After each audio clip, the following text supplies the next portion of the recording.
Greetings, ladies and gentlemen. My name is Gloria Shkurti Özdemir, and I am researcher at SETA Foundation. Today, the Turkish President Erdogan is headed towards Qatar, so we thought it would be very timely and necessary to hold the panel on this topic. And we are going to focus both on the regional development and the so-called the new wave of normalization that's going on in the Middle East and especially with the Gulf states. And later on, we are going to focus also especially on Turkey-Qatar relations. Turkey rejoices the well-founded relations of friendship and fraternity with Qatar, and both countries have been improving their relations in all fields in a continuous way. While bilateral visits add a major impetus to relations between Turkey and Qatar, they are also closely coordinated and cooperated on regional issues. One of the main issues indeed to be addressed is related to the Gulf crisis, where Turkey intervened in the crisis by providing economic, political, and most importantly, military support for Qatar against the imminent threats coming from the Gulf states such as United Arab Emirates and Saudi Arabia. However, since January 2021, the crisis took another turn, and the Walla Declaration signed on January 5th, 2021 brought a new wave of normalization in the region. So in this panel, we are going to focus especially in the post-crisis part. We will try to reevaluate the current situation and predict what the future of the region will withhold in the new wave of normalization, and more importantly, what will the role of Turkey be in it? We have invited 4 distinguished experts on the field in order to give us a better insight on the new events. So we are going to start with Professor Özden Zeynep Oktav, joining us from Istanbul Medeniyet University. Then we have Farhan Mujahid Chak from Qatar University. We have Gökhan Ereli, who joins us from ORSAM, Ankara, and Mahmoud Al-Rantisi joining us from SETA. So we will start with Professor Özden Zeynep Oktav. So at the beginning, I hope to do a little bit of to give a general framework on what is going on right now in the Middle East. What do we call as the wave of normalization or reapproachment between countries when we see, for example, the relation between Turkey and United Arab Emirates? And is there a wave of normalization in the Middle East, and what are its catalysts, according to you? The floor is yours, Professor. Thank you very much, Gloria, and thank you very much to SETA for this kind invitation. We are very much surprised with the very recent developments, especially between Turkey and United Arab Emirates and between Iran and Saudi Arabia, because we never guessed that these sudden developments would take place, especially the rapprochement. I'm talking about the rapprochement between United Arab Emirates and Turkey, because we all know that United Arab Emirates was very hostile towards Ankara in Libya, in Gulf, and also supported 15 July military failed coup attempt, you know.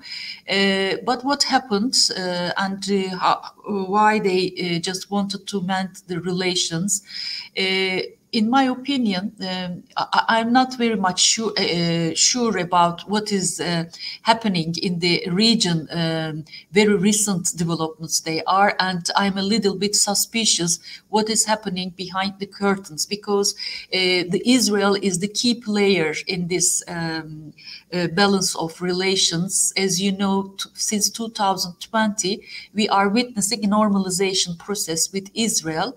It means it started, in my opinion, Israeli domination of Middle East and the penetration and to the Gulf region, Arabian Peninsula and Gulf region.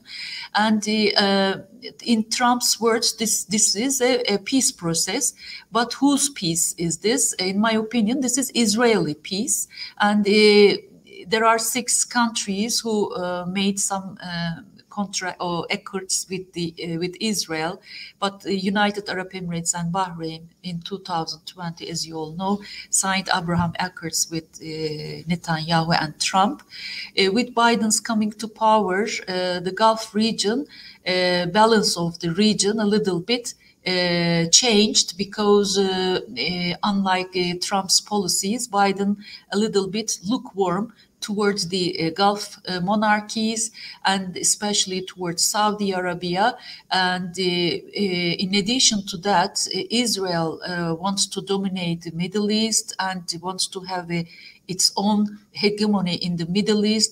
Why I'm telling this? Because if you remember the Israeli attacks in Jerusalem during Ramadan this year, almost all the countries signing the Abraham Accords with Israel showed a big reaction to Israeli attacks on Masjid al-Aqsa.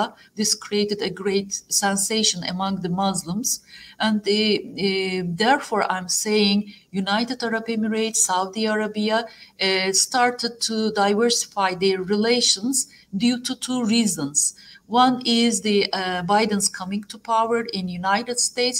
The second is Israel's having big access, unparalleled, unprecedented access to Arabian Peninsula and the Gulf region.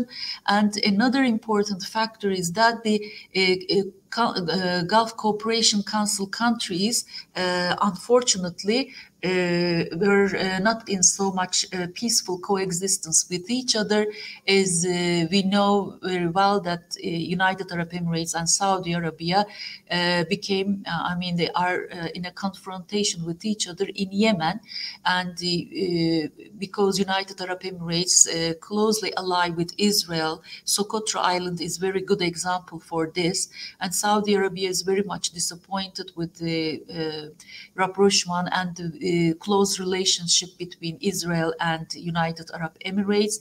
And all these sudden quick developments made the both Saudi Arabia and the United Arab Emirates change regional policies. In my opinion, very briefly, I want to explain very briefly. In my opinion, there are two factors making United Arab Emirates closer to Turkey, making Saudi Arabia start negotiations with Iran in Iraq with the moderation of Iraqi Prime Minister Kazemi, because there is a lack of a power gap in the region. What I want to mean by power gap, Biden, as far as I understand, as far as I read, Biden wants less costly military presence in the Gulf, or wants Israel to be more superior to other regional countries, and thus Washington would be able to control the region with the hand of Israel. But this also threatened the Gulf two key players, especially Saudi Arabia.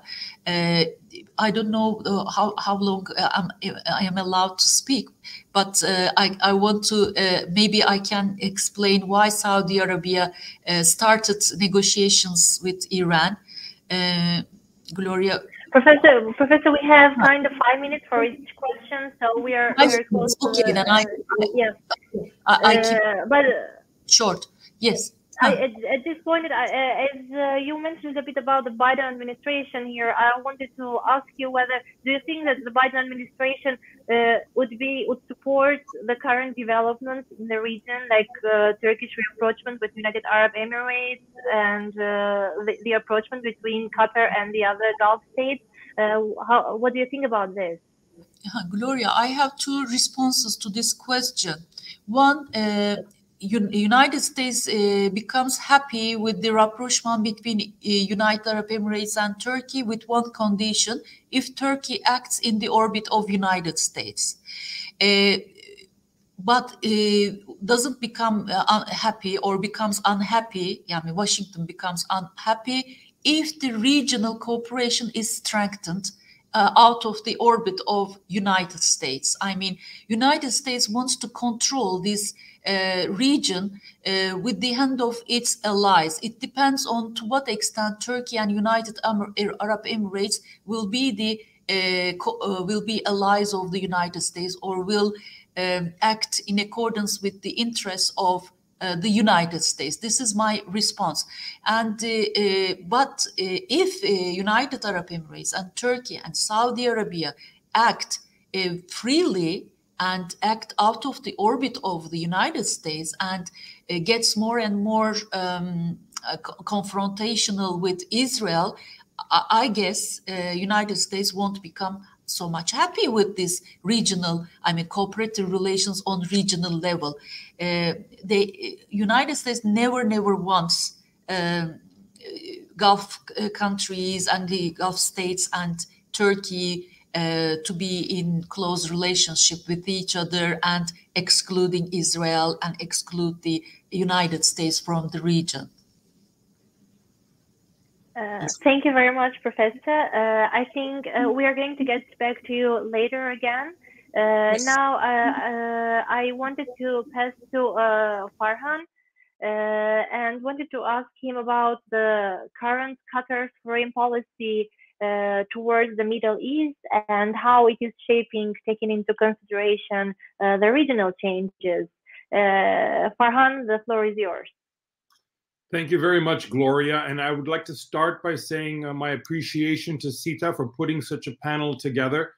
I also want to concur completely with Dr. Zeynep before us, who had just spoken, and her characterization of some of the challenges that Turkey and the region is going to face. When it comes to Qatar, Qatar is a very mature, it's a very sophisticated political player. It has a very clear idea of its vision and where it wants to take the region. And this may be because of its insecurity and its being so small in such a larger neighborhood, but it's maneuvered very successfully and quite well. And it does so based on two things: its internal coherence amongst the elites that are shaping policy, and also its partnerships that it develops with countries like Turkey that are so critical. So it has internal coherence, and it projects that internal coherence with the clear outward vision that just so happens to align with Turkey. So its foreign policy, irrespective of what we see, will not be changing in any significant way. It relies on peace building, its various charitable networks, its partnerships that it develops in the region with those that are aligned to a vision that is representative of the grassroots throughout the entire broader Middle East. So those core aspects, and then of course the negotiation, its emphasis on mediation and negotiation is so critical part of its power projection, and those will continue. And we're going to see that even get stronger as time goes forward. So when it comes to its foreign policy, the substantive elements of its foreign policy are not changing. In fact, they are strengthening, and following the Al-Ula declaration and the recent events, this is solidifying their position even more. And so what I would like to see is, I would like to see them expand this partnership. I would like Turkey and Qatar together to reach out and broaden the strategic relationship they have, bring in closer Pakistan, bring in Azerbaijan into a more coherent, stronger unit to collectively confront the challenges in the region. So that step hasn't altogether been as kind of vociferous as I would have hoped for, but nonetheless, it's something that is in the making. It's something that is emerging. And if anything, that should be a new aspect and element within Qatari foreign policy transformations. Thank you very much, Farhan. We are going to pass now to Gökhan to have a little bit of perspective, a little bit of Turkish perspective, let's say. And I wanted to ask you, Gökhan, like, what's how do you think that Turkey's foreign policy is changing lately? Where is it going, and how it's going to play out? What is your opinion on that? Thank you, Ms. Gloria, first of all, and thank you for your invitation. It is a great pleasure to be with you here today and to be able to speak before such esteemed speakers. I highly value what Professor Özden and Mr. Farhan have said. Also today, I will be talking about for 5 to 10 minutes about Turkish foreign policy amidst these regional changes. I will try to identify the prospects. Let's not pass the 5 minutes, please. Okay, Ms. Gloria, thanks. I will try to identify the prospects of Turkey-Saudi-Qatari relations. In fact, the Middle East is going through a transformation, not just Gulf states, but also the wider regional Middle East is going through a transformation. President Erdogan heads to Qatar today, as you know. Also, Mohammed bin Salman, Crown Prince of Saudi Arabia, heads to Oman as part of a Gulf tour. And President Marwan was also visiting the region in a few days ago. And also United Arab Emirates National Security Advisor Tahnoun bin Zayed is also in Iran for further talks. As you know, there is a recent developments that also included Saudi Arabia, United Arab Emirates, Qatar, even France, such as regional and European actors are even the Gulf now. One of the most important signs of this change and transformation the Middle East and Gulf is having is the regional political normalization trend. I think there are nearly 9 normalization trends. A 10th normalization is coming also. 1 is Saudi Arabia, Turkey. 2 is Saudi Arabia, Iran. 3rd is Saudi Arabia, Qatar. 4 is Jordan, Qatar. 5 is Egypt, Qatar. 6 is Egypt, Turkey. 7 is Bahrain, Qatar. 8 is UAE, Qatar. And the 10th is also United Arab Emirates and Turkey. There is intensive talks going on about these normalization trends. I think we could see developments in the near future as part of these normalization trends in the region. In the relations between Turkey and Gulf, I can say that Turkey gives importance to the integrity of Gulf, Turkey's economic and commercial trade priorities in the Gulf, and also the security of the Gulf is a major component and a primary priority of Turkish foreign policy towards Gulf. Basically, especially in the post-2020 normalization period, I can say, in this normalization climate, Turkey is following a policy based on a win-win strategy with the Gulf countries, especially Saudi Arabia, UAE, Qatar, and also these countries, the Saudi, UAE, Qatar, also give utmost priority to trade relations and also preserving the regional security. Also, actually, there has been a recent change in the Saudi Arabia and Turkey relations. Foreign ministers have met in Niger as part of Islamic Cooperation Organization. Also, Mevlüt Çavuşoğlu, foreign minister, has visited Riyadh. Leaders of 2 countries, Saudi Arabia and Turkey, hold talks via phone calls. Turkey-Saudi relations as this part developed especially with the normalization trend, regional normalization trends. Also, I would like to explain the processes that relations can take on basically a few issues. The first issue is the maintenance of political dialogue between Saudi Arabia and Turkey. In this sense, both Turkey and Saudi authorities, we can say, demand political relations to be sustainable between the 2 countries, especially as a result of this regional normalization, economic contraction due to COVID-19 pandemic, and ongoing dialogues with Iran. Both countries are having dialogues with Iran. It seems rational, I guess, for both countries to have political dialogue at best. In addition, a second point as part of these relations, Turkey-Saudi relations is going through a upper level at economic and trade relations, I guess. Also, in Turkish-Saudi relations, we cannot say that everything is good. However, at this point, there are still bumps in the road. There are still points that we can consider problematic.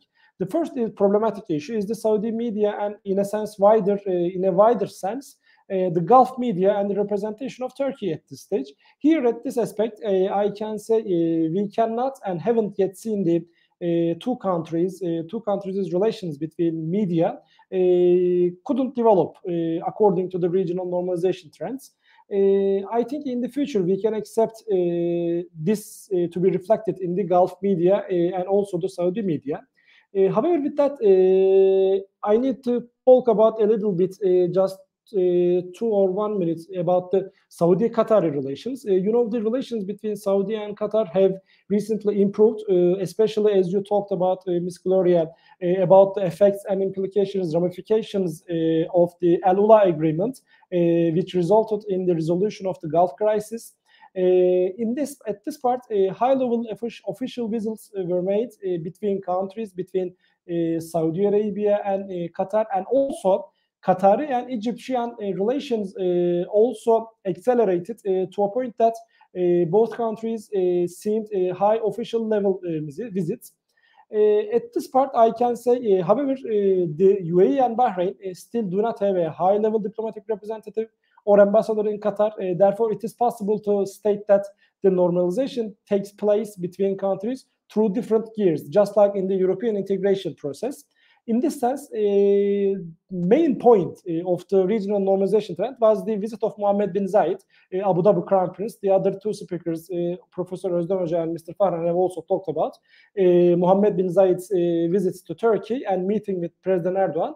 I think it should be seen as an important development that affected both bilateral and also regional politics. In this sense, Foreign Minister Mevlut Çavuşoğlu and President Erdogan will also travel to the UAE, will visit UAE, and will hold talks with their counterparts in the near future. We can say many positive developments could be in line in the future, actually.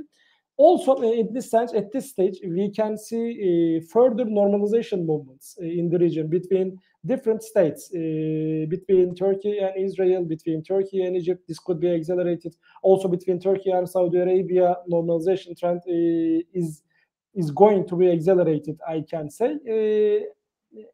In conclusion, I can say that today's visit, just one sentence, and I am finishing. Today's visit to the Qatar by President Erdogan, I think, signifies the acceleration, the intensification of Turkey's presence, social, military, economic, political presence in Gulf. I think it is going to be represented by the visit of President Erdogan to the Qatar. Thank you. You're welcome, Gökhan. Indeed, you kind of responded also to the second question I had prepared for you regarding Turkey-Saudi relations. You know, lately, especially in the Arab media, we saw that there was some kind of discourse came to the fore where they were discussing a possible meeting between President Erdogan and Mohammed bin Salman.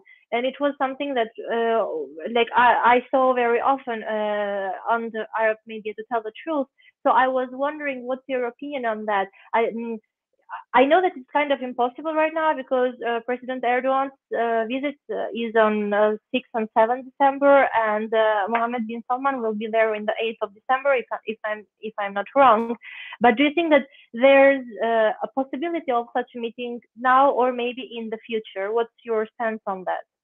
Thank you, Ms. Gloria, for the question. I can say that the normalization trend affects the countries' decision makers in a way that there could always be positive developments between the nations of the region.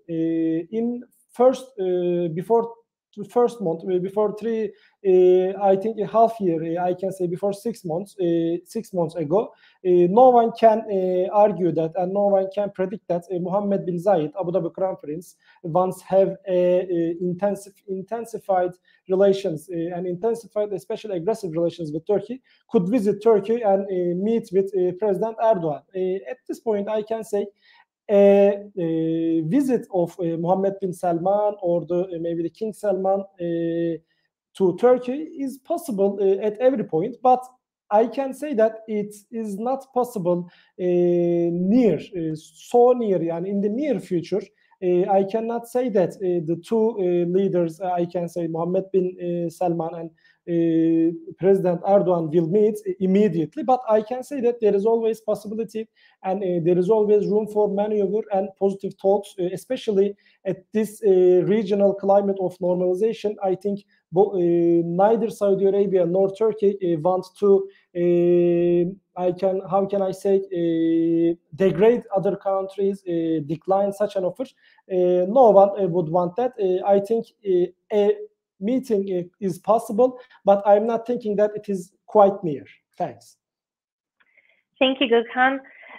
Staying in the Turkey-Qatar relations and the Gulf relations, indeed, I want to go back to Farhan.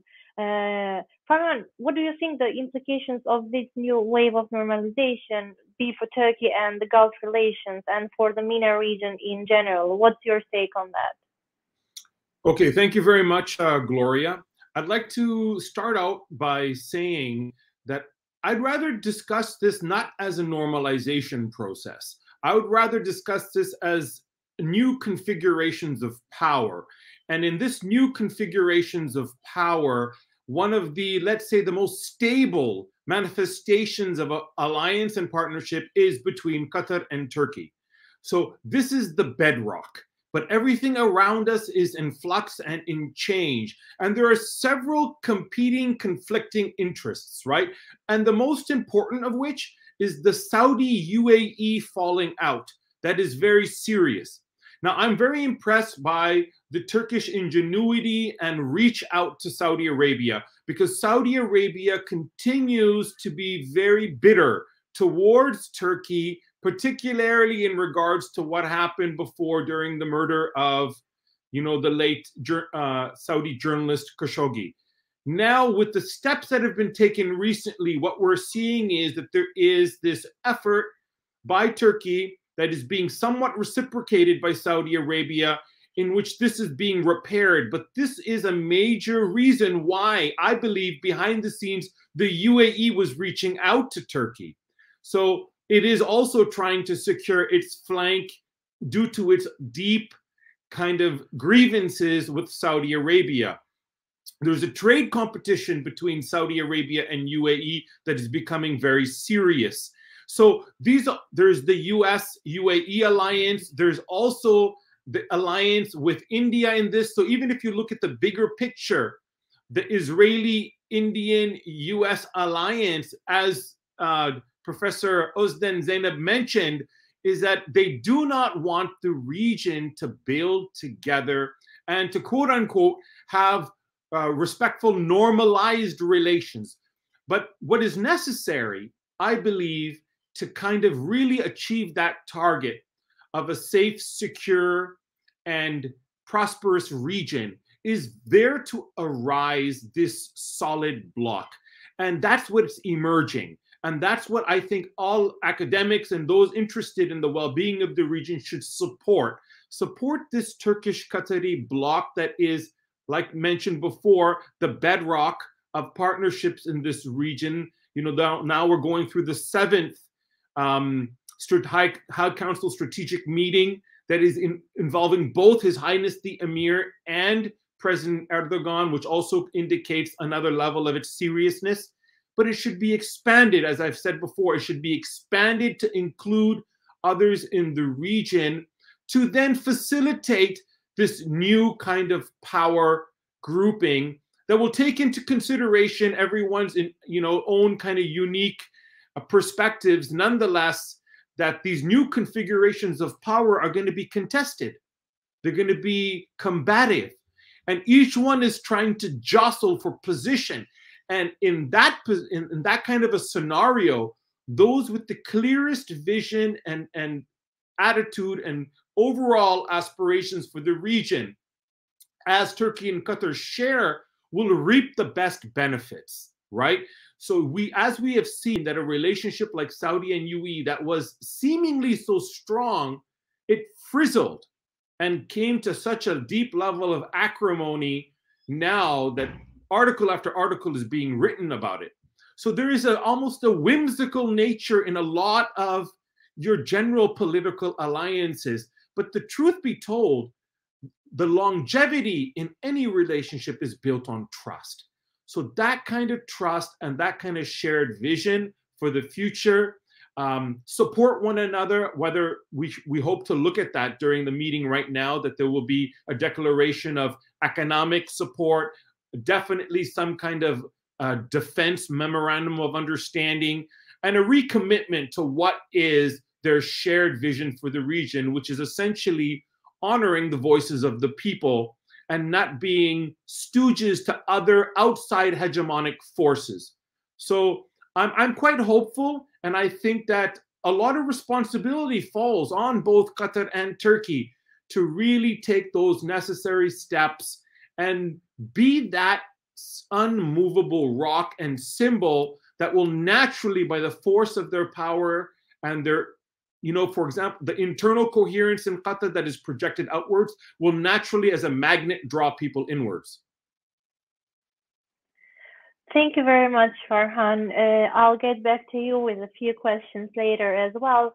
Now I want to go to our last speaker, Mahmoud Al-Rantisi, and I'd like to ask him you a specific question indeed. Like we touched upon a little bit in general, the regional affairs, but I want to know, what do you think about especially Iran's and Israel's stance toward these developments that we discussed until now? How do they perceive this Turkey's approachment with the United Arab Emirates? And how do they perceive on the other side Qatar's approachment with the other Gulf states? What is your stance on that? Thank you, Gloria, and my greetings to all distinguished speakers, Dr. Zeynep, Dr. Farhan, and Gökhan. Thank you. First of all, there is an equation that governs the regional relations of Gulf states. I think this equation based on the perception of threat. In the past, when Gulf states feel threatened by Iran, they try to be close to Turkey and balance this threat from Iran by Turkey. And that is because Turkey has a regional power and has capabilities, and also it has a historical rivalry with Iran. But we know after Arab Spring, also Gulf states put themselves in confrontation with Turkey also because Turkish support for Arab Spring, and they're afraid from Turkey's ambition to lead the Sunni world. And there is a rapprochement between Gulf countries and Israel, because there is problem with Turkey in Arab Spring and problem with Iran since the Iranian Revolution 1979. They put themselves with rapprochement with Israel. In fact, this situation is not balanced, and it keeps Gulf countries, Gulf states in danger, because there are two major regional power here, Turkey and Iran. They are more closer to Gulf than Israel, and they are more involved than Israel in Gulf issue. And this bad relations in this process will not continue forever. By returning to your question about Israel's position here, let me confirm what Dr. Zeynep said about Israel. Some researchers also called this last 10 years by Israeli Spring. We know in the past 10 years, Israel from Syria to the Gulf to the North Africa was the player who benefited the most from this situation. We have seen how Israel able to strengthen its relations with Gulf states, and how it obtained legitimacy from some Arab countries, and how obtained billions of dollars as investments from United Arab Emirates and Bahrain, and how it normalized its relations also with Morocco and Sudan, who are not threatened by Islamists or even from Iran. So Israel has been the primary beneficiary from this period of conflicts in the region. So it will not welcome the current stage of reconciliation or normalizations in the region. This reconciliations between Turkey and the Gulf also threatened what I can say Israeli ambitions to regional leadership. What Israel tried to achieve. In fact, Gulf states are aware from its mistakes in these assessments, and they thought that Israel could achieve a kind of security and protection that Washington could retreat. I think this another reason why Israel does not welcome this reconciliation with Turkey or with Iran. Also, in the local term, I think now there is a new phase in Israel after Netanyahu period. We have now a weak government in Israel under Bennett, and Israel is also aware that Gulf states have become more fearful after the Biden administration's withdrawal from Afghanistan without coordination. And as we can see now in Vienna, Biden administration is negotiating with Iran without, with disregard to Israeli position, and this make Israel more annoyed. On the other hand, we can talk about investments, because when reconciliation become between Turkey and Gulf states and Iran and Gulf states, Israel's share will be weakened in investments, and we have seen in the last visit, as Gökhan said, the Crown Prince of United Arab Emirates has invested more than $10 billion in Turkey only in the last visit. I think there is an important point that can be added here about Israel. Israel will also try to take advantage of the current situation by improving its relation with Turkey. There are mutual interests between Israel and Turkey is very important country in the regional equation. Mahmoud, do you see this happening in the near future, or maybe a few years later? Like, for example, Gökhan mentioned previously for Saudi Arabia that that's not possible in the near future. What about Israel? I agree with Gökhan. Between Turkey and Saudi Arabia, it will not be in near future, but with Israel, I think it will be in near future. In next month, we can see, and as last month, we have two connection between Israel Prime Minister and Mr. Erdogan and Israeli President and Erdogan. I think next month we can see more closer between Turkey and Israel. I want to add a point about Iran here. I think there is historical competition between Turkey and Iran, Iran and Gulf states. But I think in this reconciliations era, I think Iran is involved already in this process.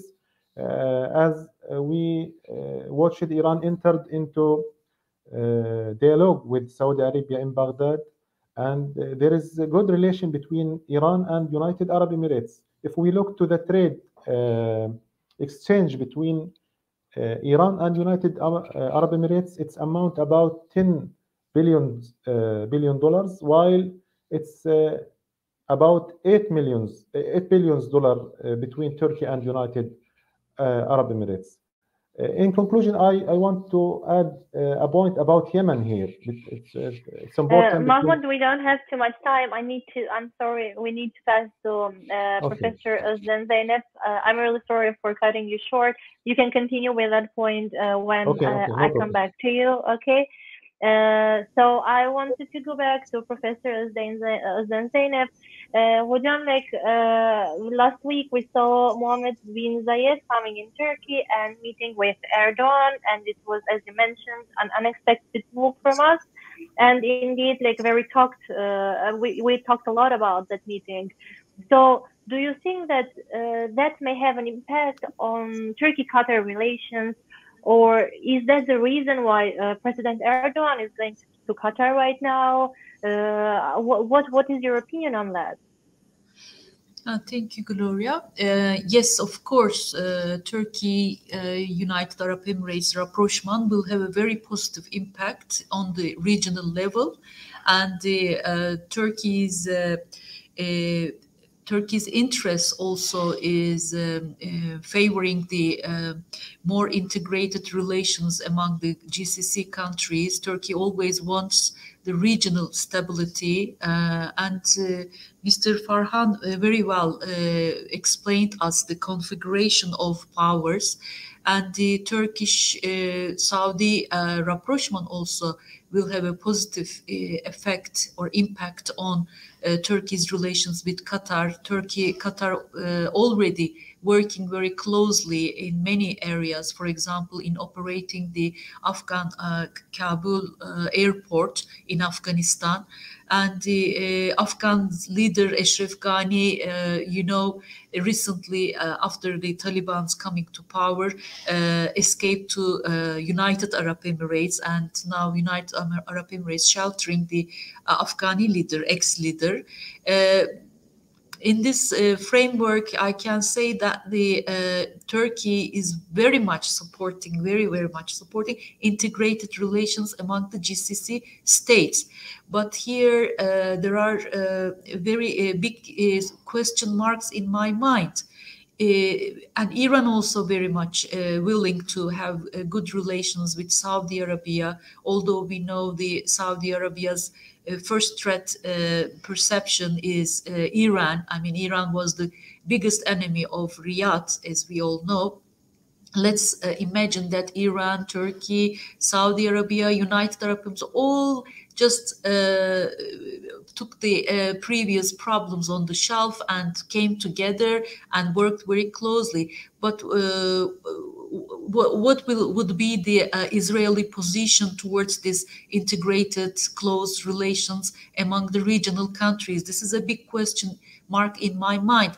Another thing I would like to talk about the Egypt-Turkey relations, because we know, in my opinion, another impetus behind Turkey's rapprochement with United Arab Emirates is Egypt, because Turkey, we know Turkey wants to have close relations with Egypt for a long time, but unfortunately, Egypt and Turkey could not build relations on high level position. I mean, only low level diplomats are negotiating, and not Erdogan and Sisi have not come together and have not paid bilateral visits. Although we are Turkey, Ankara, I know very well, is very willing to have proper relations with Cairo. In my opinion, Sisi and Erdogan's previous statements about Sisi's administration are the main obstacle in getting closer with Egypt. And also Israel, I'm not that much sure Israel wants Turkey-Egypt relations to be better. And therefore, there are three countries in the region, non-Arab countries, Turkey, Iran, and Israel. When you look closely to the Arab lands, we always see that these Arab states, Arab people, never wants the non-Arab actors to have a saying over the fate of the Arab region. For example, soon after the Syrian civil war and soon after the Sisi came to power, we know Cairo and Riyadh wanted to have a saying over the fate of the Arabian Peninsula and the Gulf, and not Tehran and Ankara. They excluded both Tehran and Ankara. But now, at the current time, you see also my colleague mentioned very in detail how many visits, bilateral visits are paid. We are very much confused, and we cannot follow the traffic of the diplomatic visits among the regional countries. This is very interesting, and we are very much startled with these quick, sudden developments. But again, I would like to draw your attention to Israel. Israel is the key player, key state. Yes, Israel is maybe there is no a strong, powerful government in Israel, but it should be borne in mind that the United States still behind Israel, despite everything, no matter Biden came to power.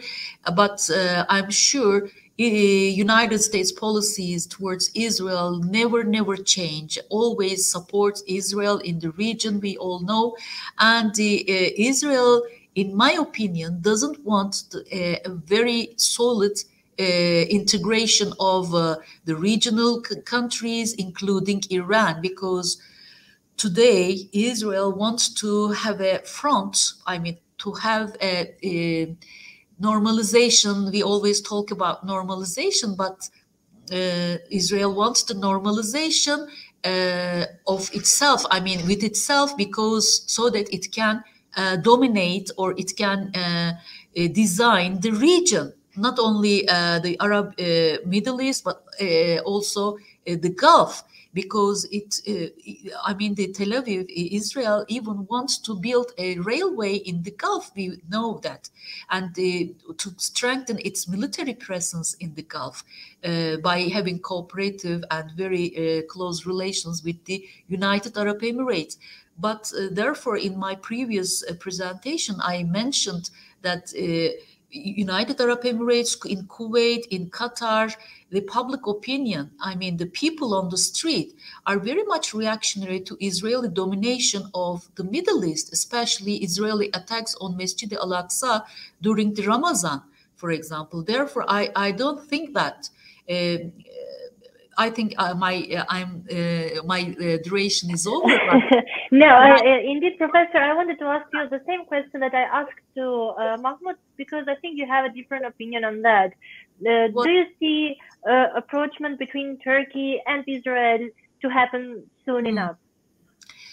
The problem with Turkey is the fact that Turkey is a country in between, because it has both Western identity, but at the same time, political Islamist identity.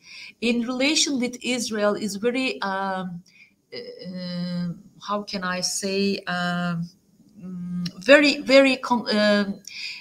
double edge.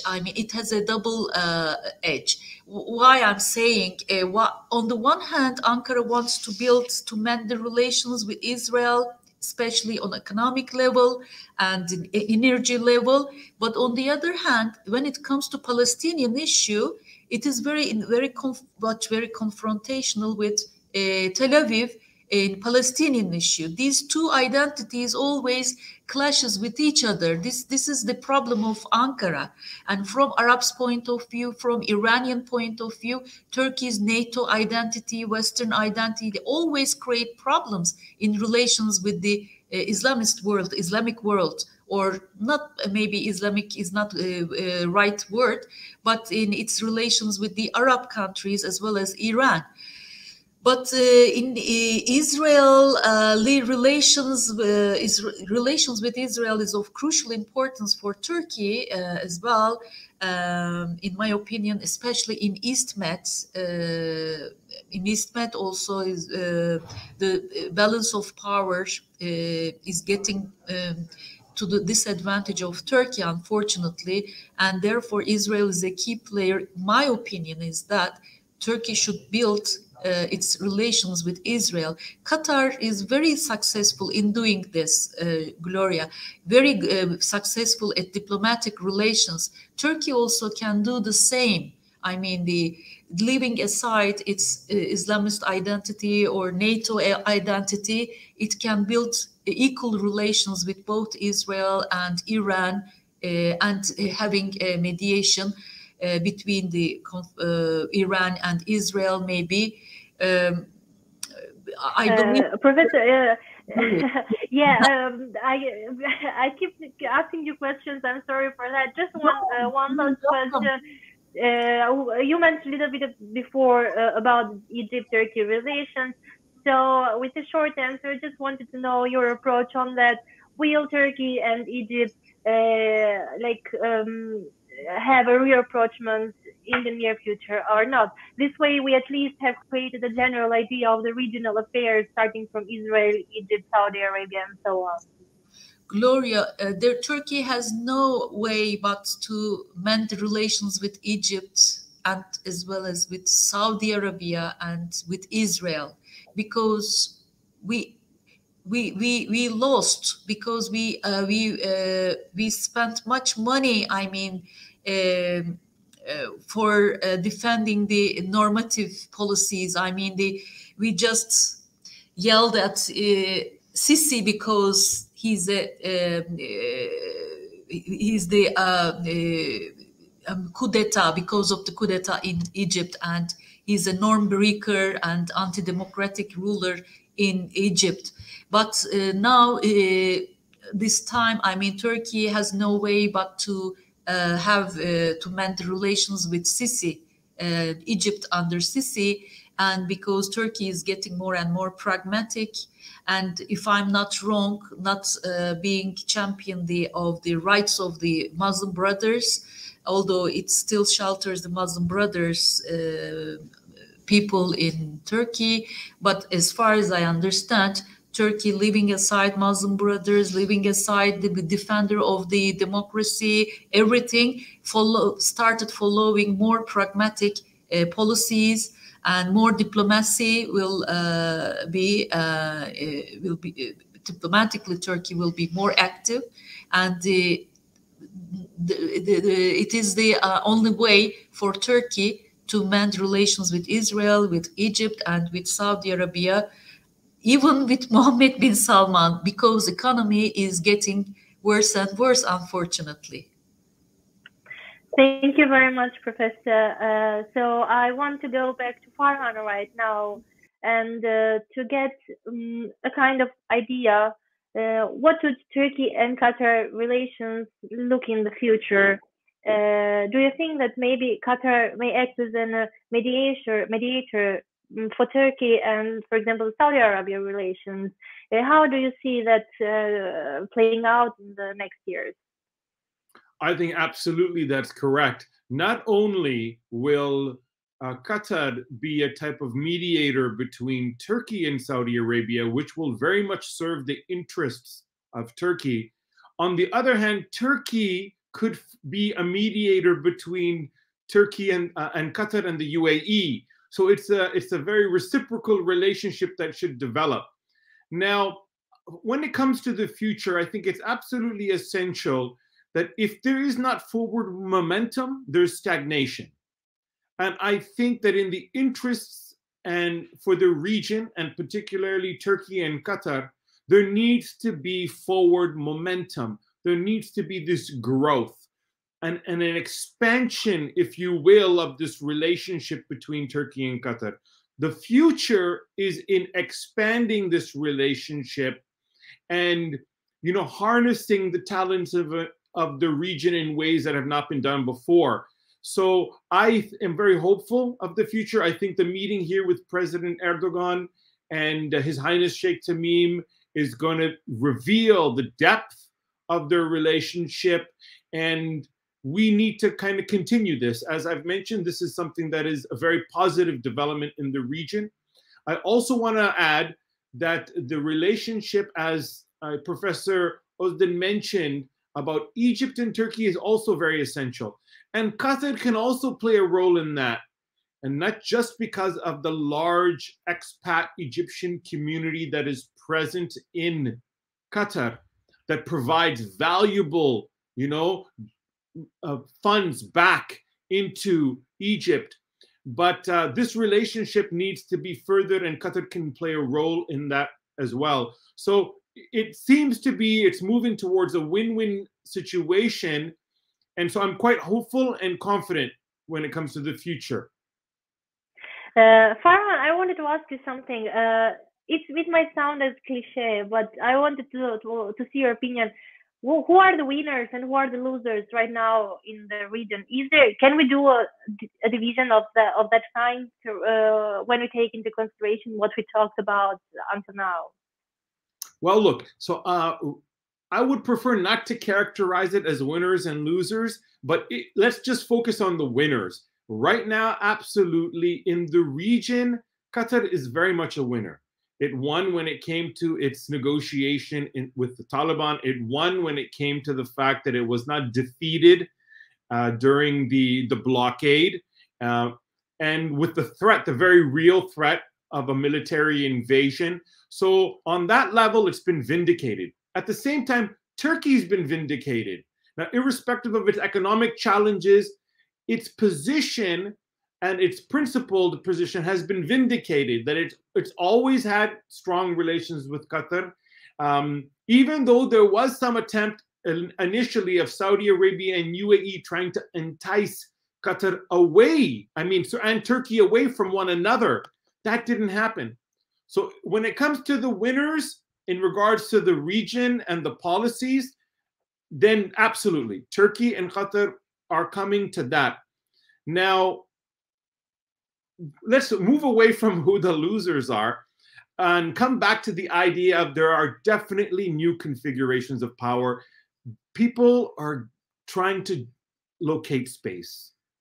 They're trying to push and shove, but when you are clear and you have your own team that is very much solid behind you and you expand that, it's naturally that by the force of your own convictions, you will bring people over. And that's what I hope, that both Qatar and Turkey need to project that strength.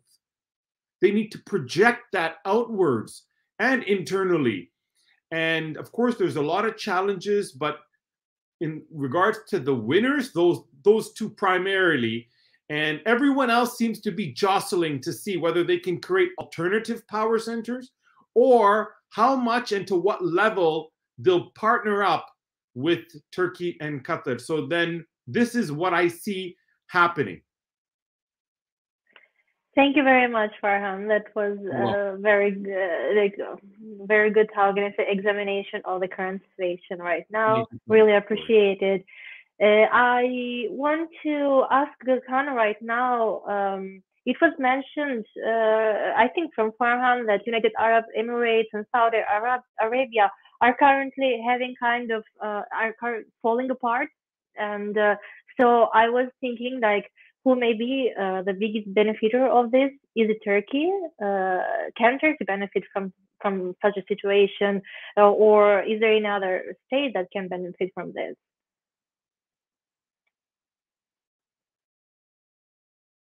Gökhan, your microphone is muted.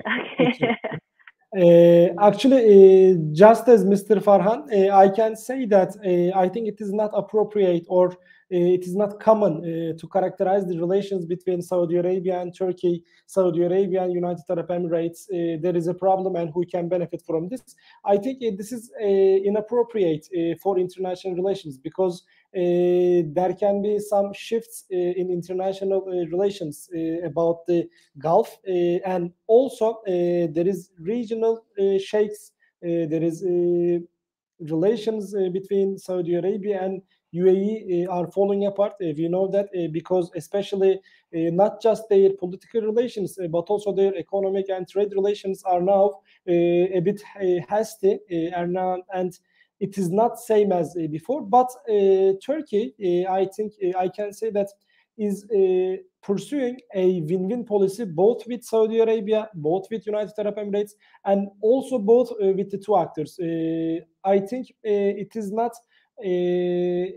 true for international relations, for academics and think tankers to look at this way to the relations. And I can also say that the region, the alliances in the region are shifting, just as we can see from 2017 to the 2021.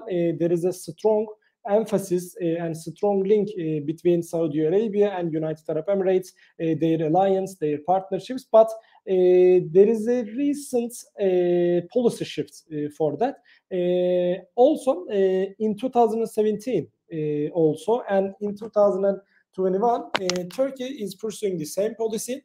But the thing that made people think Turkey is the biggest winner right now is that the regional landscape has become more suitable for Turkish foreign policy, I can say.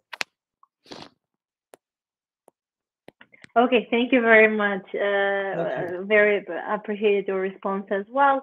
I want to go to Mahmoud right now and to focus on a specific issue, which should be the defense cooperation. Mahmoud, we know that Turkey and Qatar have a very good defense cooperation between each other. Do you think that this may extend to the other Gulf states? Because I just faced with a few comments when Mohammed bin Zayed came in Turkey, and they said that maybe they talked about the defense cooperation between Turkey and United Arab Emirates. Do you think that that may impact the Turkey-Qatari relations, as it may threaten maybe Qatar's security? What is your stance on that? Thank you, Gloria. I think the Turkish defense cooperation with other Gulf states will extend, and there is a lot of cooperation between Turkey and several Gulf states. It exists even before the visit of Mohammed bin Zayed to Turkey and before the start of this phase of calm in the region, and I think it will expand. There is no need to refer to cooperation in defense sector between Qatar and Turkey. There is cooperation between Qatar and Oman, Qatar and Kuwait. But what was not clear here, the defense cooperation between Turkey and Saudi Arabia, Turkey and Bahrain. We saw that Turkish defense company Aselsan signed last May a contract for supplying weapon systems to naval forces of Kingdom of Bahrain, and also there is an agreement between Vestel company and Saudi Arabia to manufacture military equipment for Saudi Arabia. I think, I don't think that the extension of military deals between Turkey and United Arab Emirates, Turkey and Saudi Arabia, and rest Gulf countries will have a negative impact on Turkish-Qatari relations, because it's already there. Secondly, I think it will not harm the Turkish commitments in supporting security of Qatar. And thirdly, because that proves the validity and precedence of Qatari perception that moved towards strengthening relation with strong regional power like Turkey. I agree with Dr. Farhan that the relation between Turkey and Qatar was strong in the phase of threats and the phase of the crisis, and will continue strong in the phase of opportunities in the future. Thank you. Thank you very much, Mahmoud. And I think that would be all for this panel. I would like to thank all of our distinguished guests, Professor Özden, Zeynep, Farhan, Gökhan, and Mahmoud. Thank you very much for joining us today and having such a conversation together, let's say. I look forward to other cooperations between us. Thank you very much and have a nice day. Thank you, Gloria.